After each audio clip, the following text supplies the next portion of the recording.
What's that noise? Me. Aw, y'all can't eat this now. Nobody wants it. Yeah. Oh! Ooh, ooh, ooh. I need a lot of red.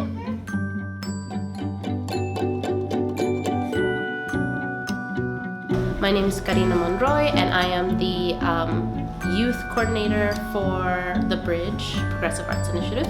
My first introduction to the program was teaching at Clark Elementary, so that was kind of my first feel for what was happening with Smart Kids. It was really exciting to bring my type of artwork into the classroom. We were doing some embroidery and painting combinations, and it was really exciting to see some of these students that haven't really sewed before really get into it. I think the funnest part is seeing the kids adapting this art practice to a way that they're able to do it easier and have fun with it and just kind of question it also, I think has been really fun to watch the kids do that. I think being in the classroom, the thing I've learned the most is how to prepare for the kids and how to prepare for the classroom, and really learning what each individual student likes and doesn't like, and what they're gonna be comfortable with trying and not comfortable with trying.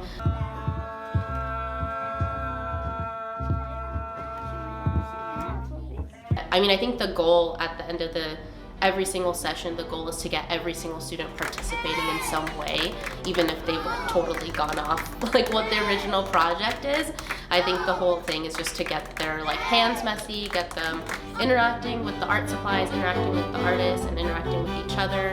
You might come in with a lesson plan and you think you have it, and you get there and they're just like, we're not into this, and they're gonna change it up. And that's actually like the funnest part, I think, about it, is because they're gonna bring so much more than you could have even thought of. The creative discovery portion happens, I think, yeah, like every single time. Like for an example, Ideen Mills, who's doing more art focusing on like body movement, like they're not actually physically making something, and that kind of took a little bit for the kids to like understand. Like they were just like, wait, I thought we're doing art, like when are we gonna make something? And they're like, well, we're thinking of art in more than just actually physically making something, you know, it's about movement, it's about presence, it's about, you know, creating something with yourself. Like it didn't take them time to actually get into it, like they were having so much fun doing all these like movement exercises and like pretending to be animals and like all these really fun things. But it did take them a little bit to realize like, oh, like this is art too. So I think that's like a really great example of something that, you know, it's not like, you know, we're gonna learn our primary colors today, or like, you know, things like that, something a little bit less traditional. So Wes Swing, he was doing some like looping and music and noise jam sessions basically with these Jack Jewett Boys and Girls Club students. And so that was super interesting, the way he was really able to get all of their attention, like captivate their attention, because first of all, it was something that they're kind of like, wait, what is this? Like, what are we doing? I don't really understand, especially when he was like looping noises over. I think that's like, that like blew their mind. Like, we were like, what, it's repeating? And they were always like really captivated when Wes was actually like playing like the cello or the violin. And then afterwards, I noticed that once Wes like would pass the mic to them, they'd be like a little nervous and be like, well, what can I do?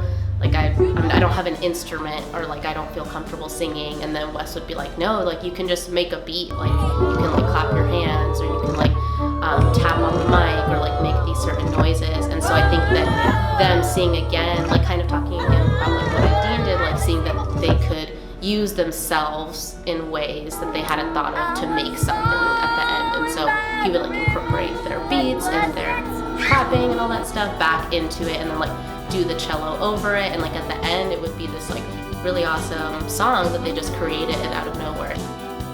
I mean, I know June really believes in like, she strongly believes that like everyone can do art, like no matter what, and she just really wants people to just be able to express themselves, express their feelings through their art. And so she's been really trying to work with the kids, and like allows them a lot of freedom, and she's always encouraging like self-confidence in the students' work too. Like I remember one time a student was like, hey, like, do you like my work? And June was like, well, it doesn't matter if I like it. Like, do you like it? That's what matters. And then the student kind of just like stopped and thought about it. She's like, yeah, I like it. So I think that that's kind of like June's like method of teaching is like, it doesn't matter what I think, what matters is what you're doing, because you're the artist. And that's something that she would always tell the kids. She'd be like, well, you're the artist, you decide. Like, you decide. You have the agency over your work.